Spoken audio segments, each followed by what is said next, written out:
guys, welcome again to the 10th episode of Somm and Wine.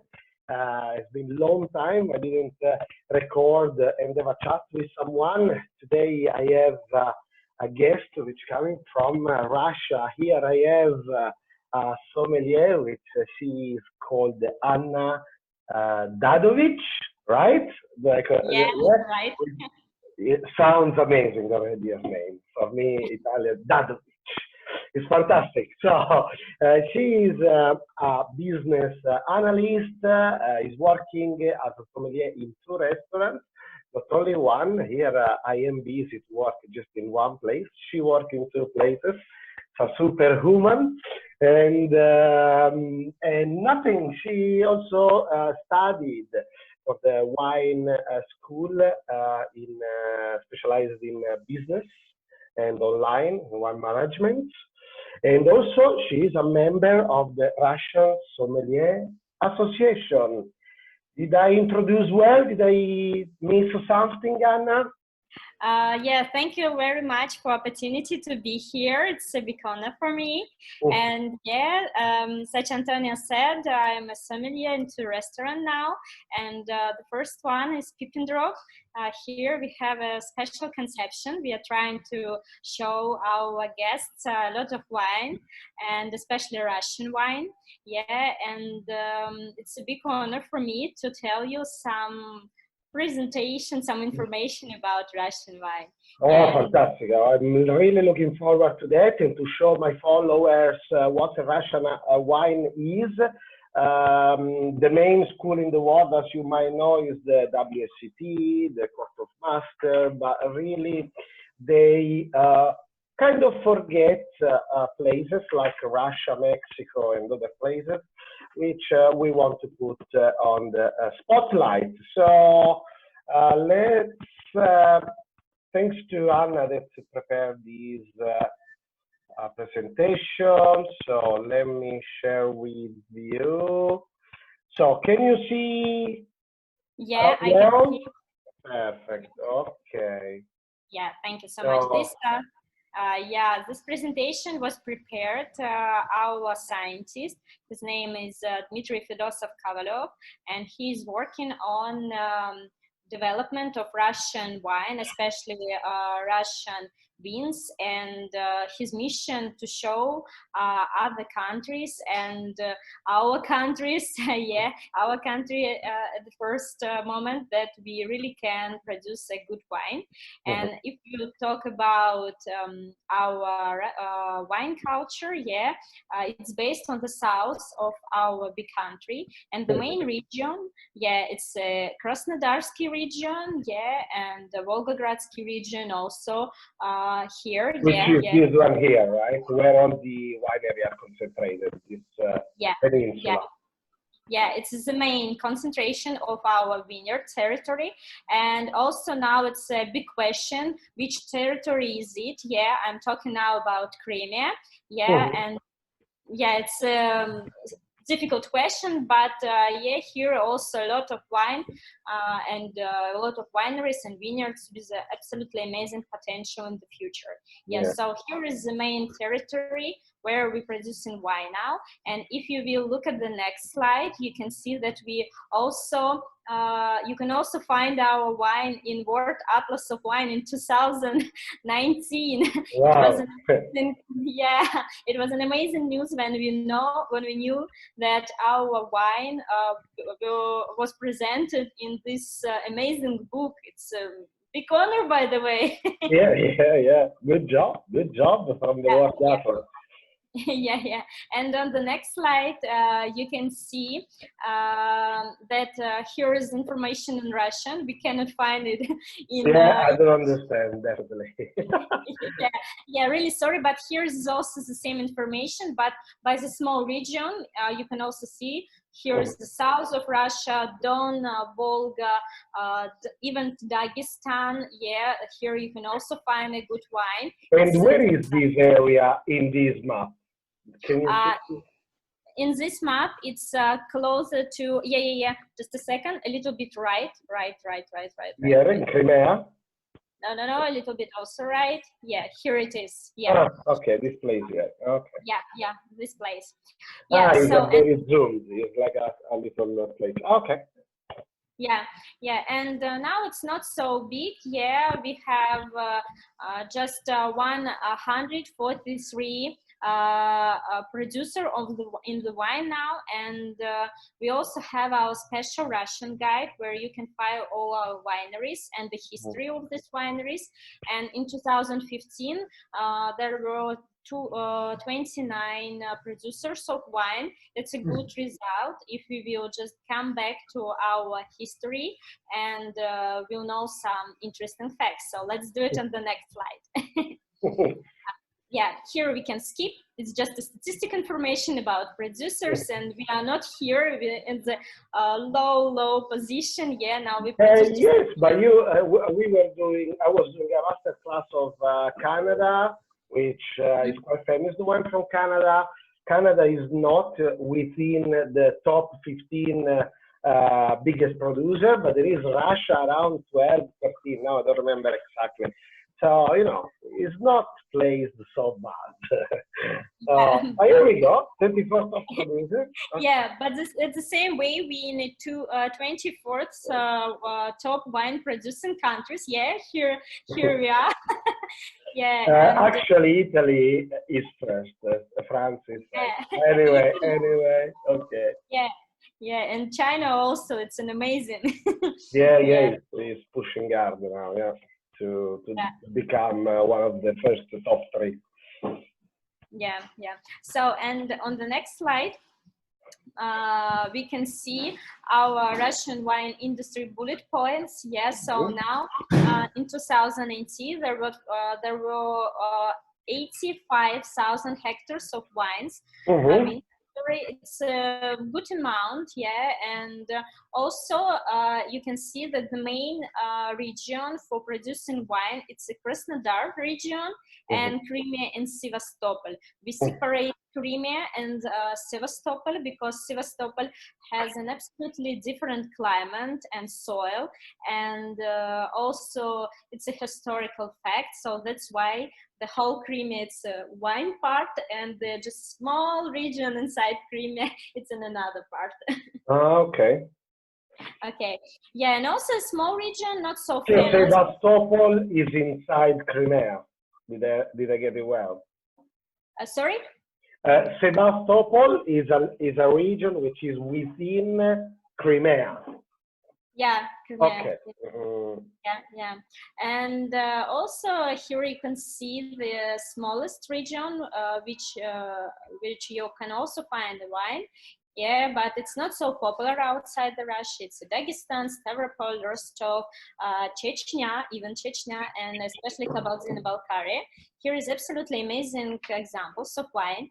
And if you will have a chance to visit our big country, I definitely recommend you to visit this one because the culture. Yeah, because the culture here is absolutely different.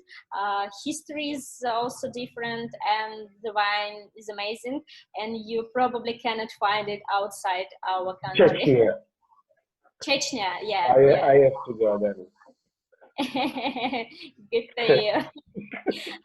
Okay, let's move forward. Yes, Russian wine classification. Okay. Which is in place, a Russian wine classification. So, yeah, please tell me about it.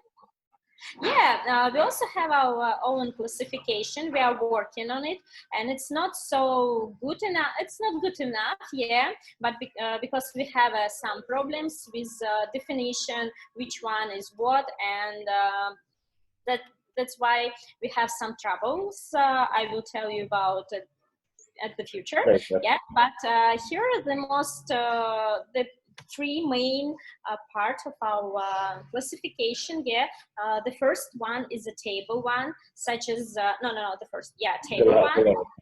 It's the same such as in Europe. Yeah, also just a ordinary wine without any special taste. Yeah, and the main point of this that sometimes foreign bulk wine allowed, and it's a big problem for our countries because you can buy Russian wine, but it's actually not Russian wine because Because you can buy the grape from somewhere else. Yeah, I got it. Yeah, exactly. And the next step is a wine of geographical identification. So the same classification in Europe you can find. And here we have 14 special wine geographical indication. Okay. And the most one, it's Rostov, Stavropol, Dagestan, Kuban. Yeah. And the top of our classification, it's appellation of origin. Something like AOC, yes. Like a DOCG, yeah, I know.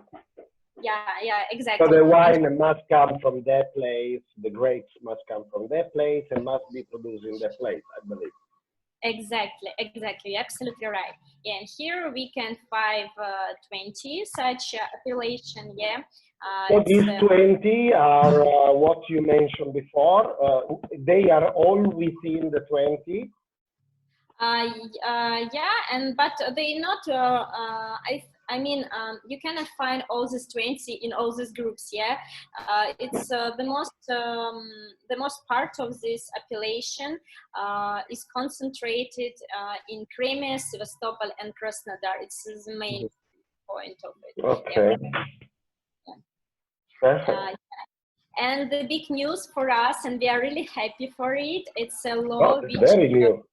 Yeah, we have a new law, from 2020, from June actually, and since 26th of June, no bulk wine for Russia allowed, and it's a big step because through this we can show our citizenship and to other people that Russian wine is different, it's not the ordinary wine, and it's also helped to our domestic winery develops and explain to other why you should pay for this wine, and we also can provide the information about potential of our wine and of the quality of our wine. All right. It's a. And what about the terroir? I mean, are you going to talk about some specific area where probably is the best, which terroir it has, and which variety will have? It's we have different terroir, and some of them, for example, Crimea, it's very close to Burgundy because here is the same soil, and also here you can find the same international grape varieties such as Chardonnay, Pinot Noir. They feel comfortable here because climate very close to Burgundy, and also we have other wine soil which is more closer to Bordeaux. Can you repeat slowly the wine region of that you mentioned? You said one which is closer to Burgundy. Which one is that? It's a different. Is it here? It's here. Some part of Sevastopol here. It's a very. Sevastopol. This one. No, the first one. Sevastopol. Okay. Sevastopol. Yeah. So this one, which is within Crimea, has got very good similarity of Burgundy, right? Yeah, the Burgundy, and also it's close to. Something like not Piedmont, but here you can find Barbera. Really. One of our winery, Upa Winery, they produce this wine, and because they have a specific type of soil, but the common grape varieties here for the new wineries, it's a Chardonnay, Pinot Noir. Also here you can find good examples of Muscat, and and also when we talk about other French region, Sevastopol have the common things with Loire Valley, because here absolutely amazing Sauvignon Blanc. Also yeah. And the same story with Krasnodar region. Krasnodar region which is very, this, Krasnodar. yeah, Krasnodar. second one. Yeah. Here some common things with Loire Valley. So Okay. that's why Sauvignon Blanc is very comfortable here. And also here you can find a good example of Riesling. Riesling as well.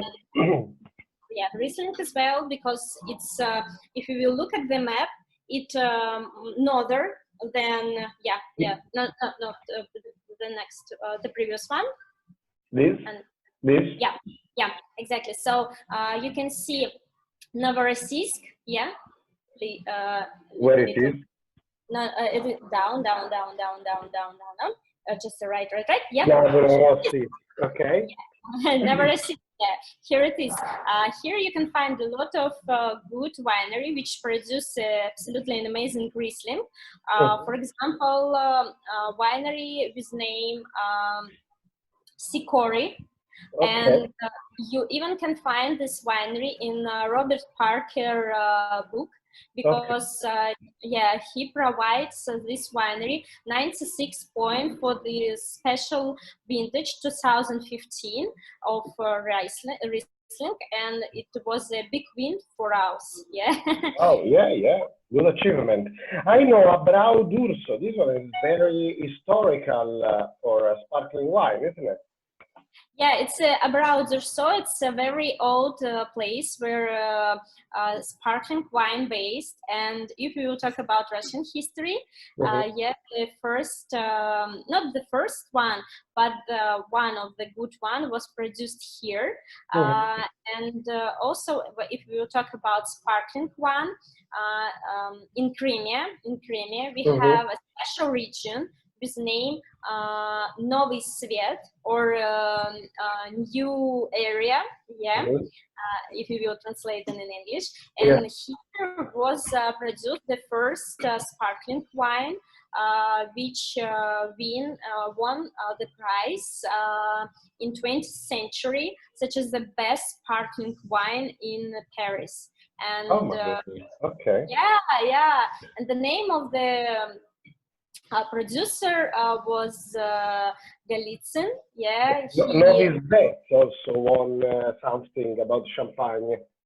If I'm not wrong, Novy Svet, this one here.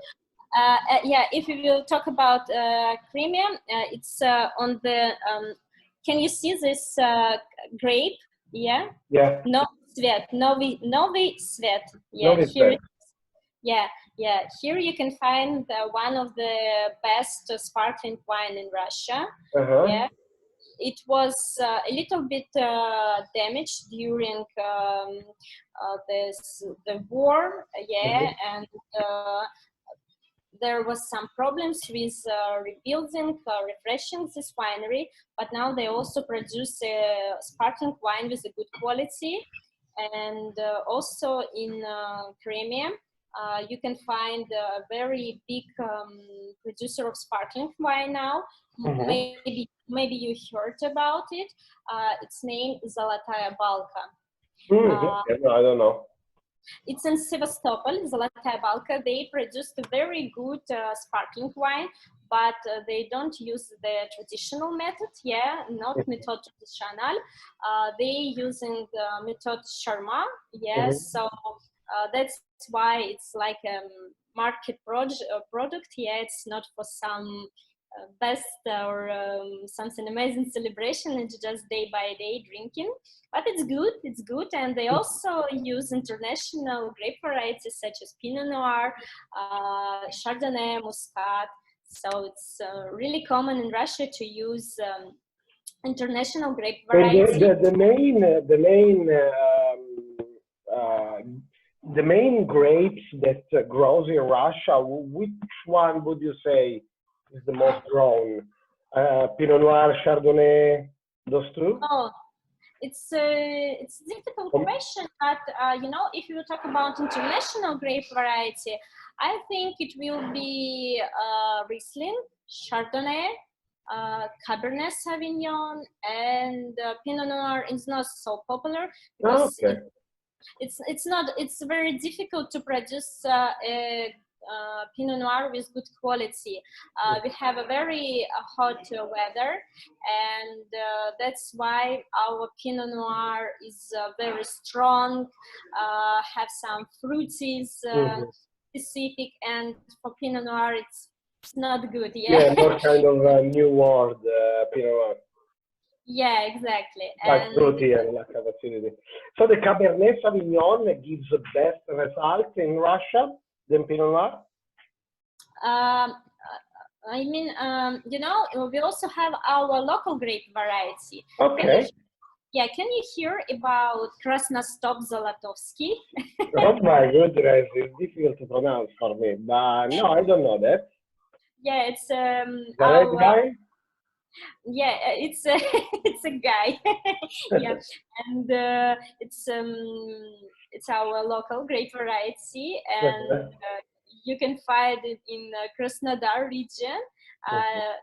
Yeah, a lot of interesting winery producing it, and one of the best one, Krasnostop, is producing by winery Burnier.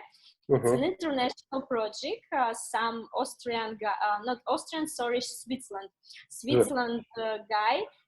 He preferred to spend his life in Russia with his wife, who is also Russian, and they bought some places here, and they built here a winery, and they produced an absolutely amazing Krasnostop, and it's a very difficult grape. So I'll try to pronounce it. Krasnostop Zolotovsky. Yeah, exactly. Okay, try again. Krasnostop Zolotovsky. Yeah, you're right. And if you will translate Krasnostop, because I've got it written somewhere, that's why I can read, otherwise I can't pronounce. So an advice, if you would like to pronounce Russian grape variety, just drink a little bit, and that it will be easy for you.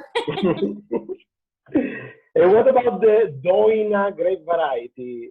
Is it quite popular? Not really, huh? More the Krasnostop Zolotovsky. No, we also have other one grape varieties. I mean, local grape varieties, such as just listen me careful. Yes. Yeah, Simlansky Chorny. Simlansky Chorny. No, this one never heard. Okay. Yeah. And I come back to the Krasnostop Zolotovsky. Is a grape variety which gives more a wine which is more in a fuller body or in a lighter body style? Full body? Yeah, it's a good question. It's a full-bodied wine. It looks like, you know, super Tuscany. It's not good to drink it at the young age. It's not twist. It has a very green tannin at the beginning. Right. Yeah, and you need to have a time. This wine should be grown inside the bottle, and it's very strong. It's really full-bodied. And you know, if you will try to find the same international grape variety, it will be something between Zinfandel, Pinotage, and Zweigelt, something between it. Okay, the acidity of the Zweigelt, the fruit of the Zinfandel, and the spice of the Pinotage, probably. Okay, let's say the color of Zinfandel, the body of Pinotage, and the smell of, I mean, aroma of Zweigelt. Something like that, yeah. So a lot of red fruit characteristic. Sorry? A lot of red fruit characteristic, like raspberry. A lot, yeah. It's spicy, it's full body. There are a lot of fruities. You can also find here some grass note, yeah, and some pepper note. So it's really complicating, and during the aging process, you can see absolutely different aromas, and it's wine for aging. definitely. That's good. Make me want to buy a bottle of Krasnodar Zolotowski. But it's impossible to find here in London, so you should ship it to me one day. I think you can check Chichwarkin's shop. Probably he has one. Okay. I'm not sure, but can. All right. So yeah, coming back to the presentation, yeah, the wine history. I mean, Russia's got very long and traditional history, isn't it? Yeah, we have a very long history, and such as you can see, Vitis vinifera comes from the Black Sea region here, and during the ages, our traditions changed, and there was some Greek influence, some Arabic influence, where alcohol was forbidden. Yeah, so it's really complicated, and I think we shouldn't focus on it because it's in the past. Yeah, Yeah, but yeah, and if we will talk about our modern Russian wine, it doesn't have any common things with this past, yeah, because a lot of things come to us from Europe now, from United States, yeah, and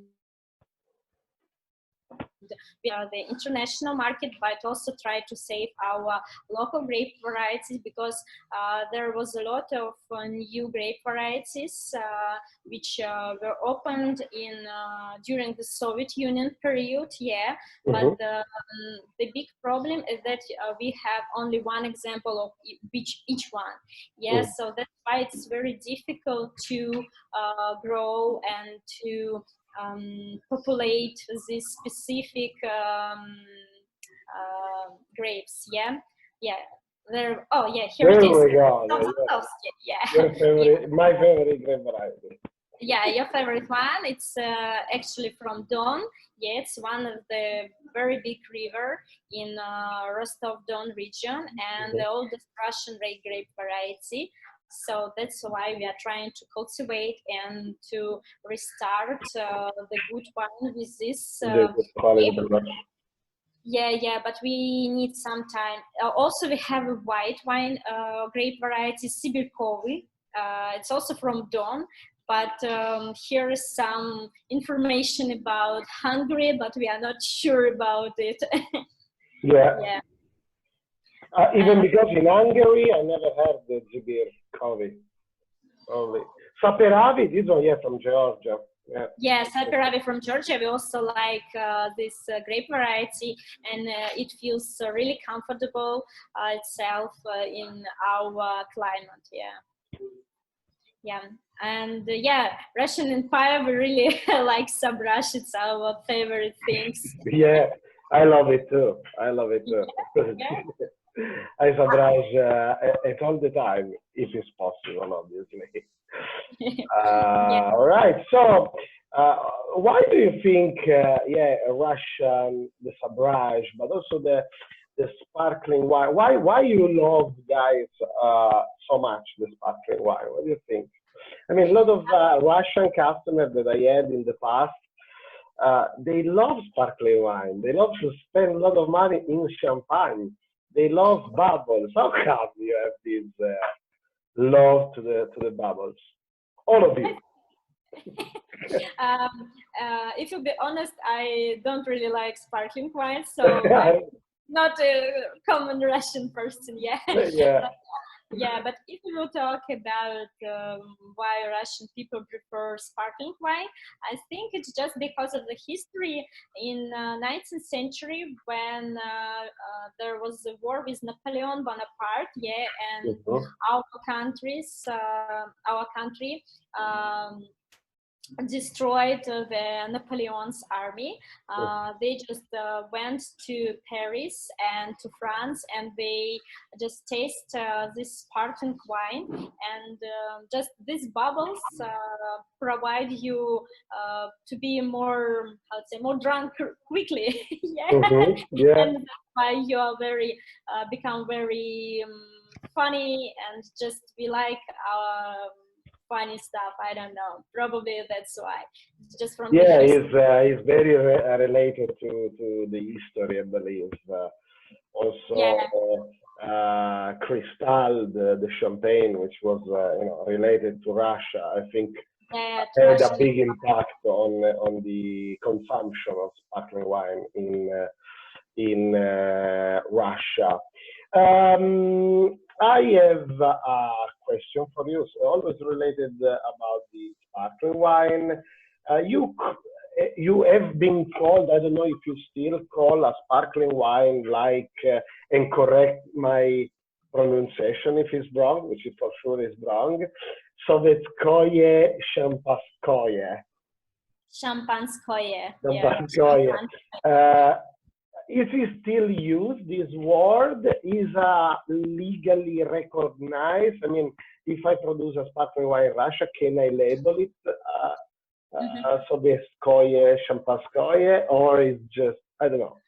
What is about around this word? Yeah, it's a good question. And also my friend always asked me, okay, Anya, why all other countries don't use this official name, champagne, yeah, and only our countries write Sovetskaya, Champanskaya. And the main reason of that, just because we really like this name, champagne, but we have a different alphabet, yeah, and it's and because of that, the spelling of Champanskaya in Russian is absolutely different of international, Latin spelling of champagne. Yeah, so that's why it's very difficult to say that Champanskaya, it's the same word such as champagne. So is basically how you Russian call champagne. Champanskoye, but you can't. I mean, you can produce a sparkling wine in Russia and call it Champanskoye. Can you? You can't. Does it make sense? I don't know. But...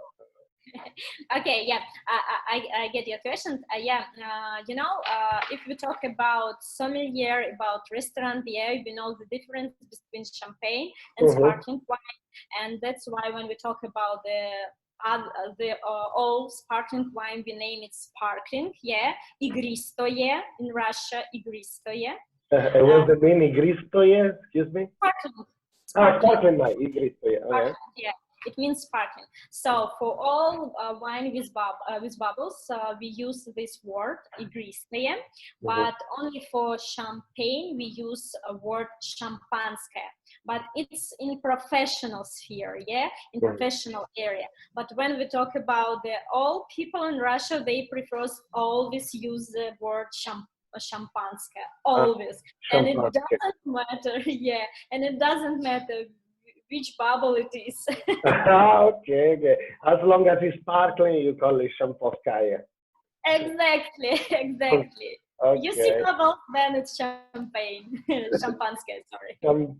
Champanskoye. Am I pronouncing well? Champanskoye. Champanskaya, yeah. Champanskoye. Okay, good to know. So my next Russian customer, I will ask if they want some Champanskaya. So I want to see what they reply. Okay, here you select some label I can see. Yeah, it's the most famous and the most popular wineries in Russia now.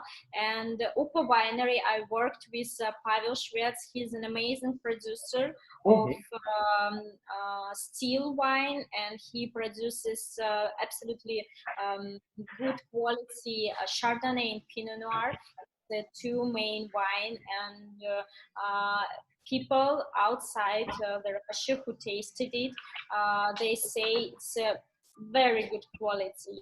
Also the next wine, grape, he also produced a lot of wine, and He also used international grape varieties such as Cabernet Sauvignon. I mean the next one, I like graping, not this one. Yeah, here it is.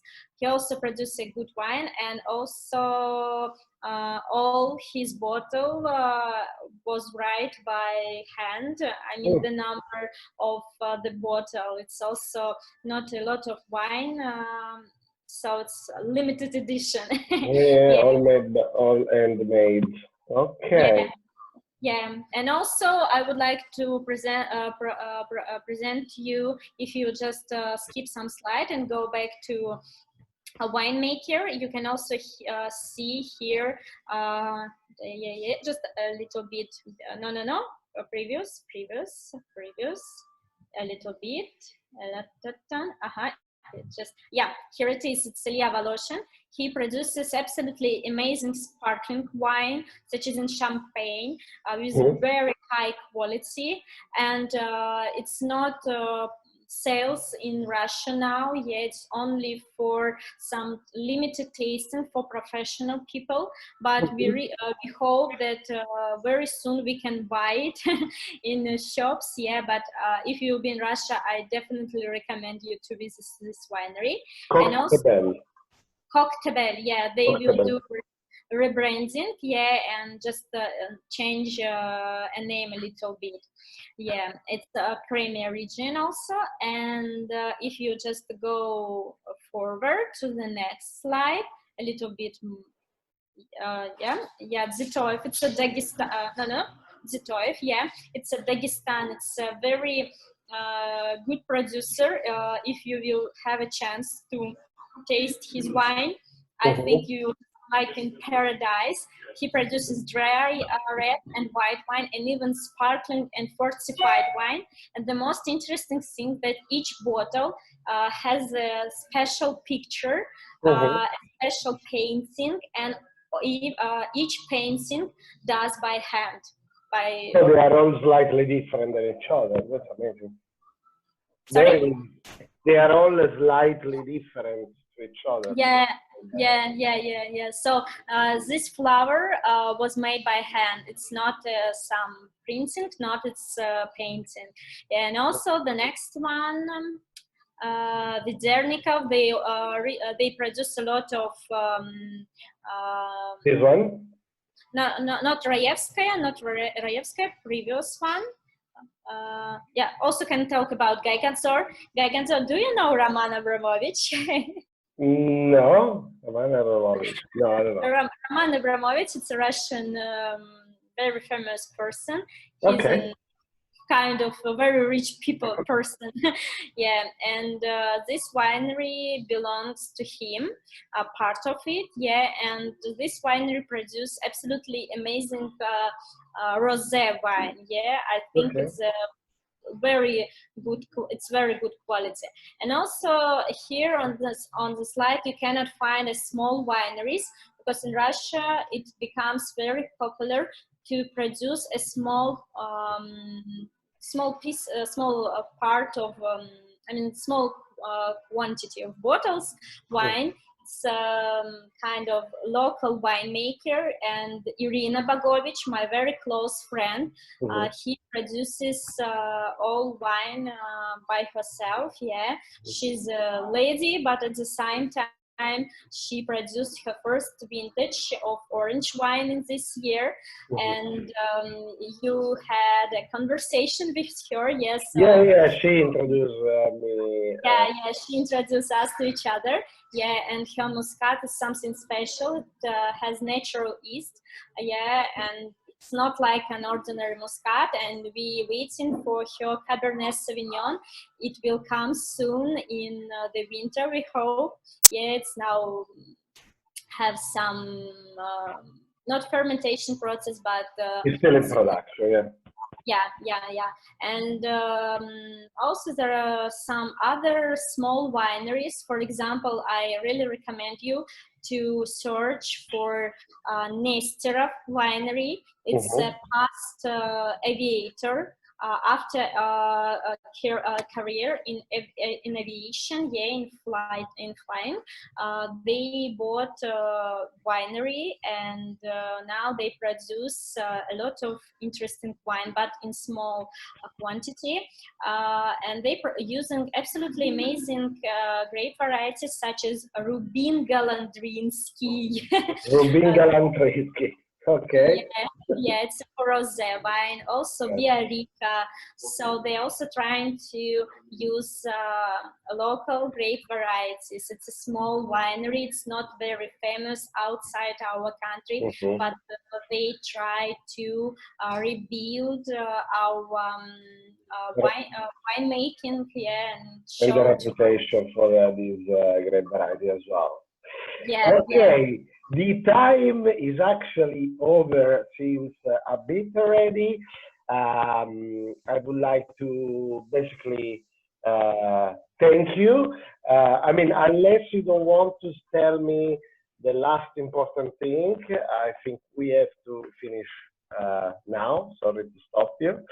But it's been such an amazing chat which we had, and we went through somewhere region of Russia, which I try to pronounce, like Crimea and Sevastopol, Krasnodar,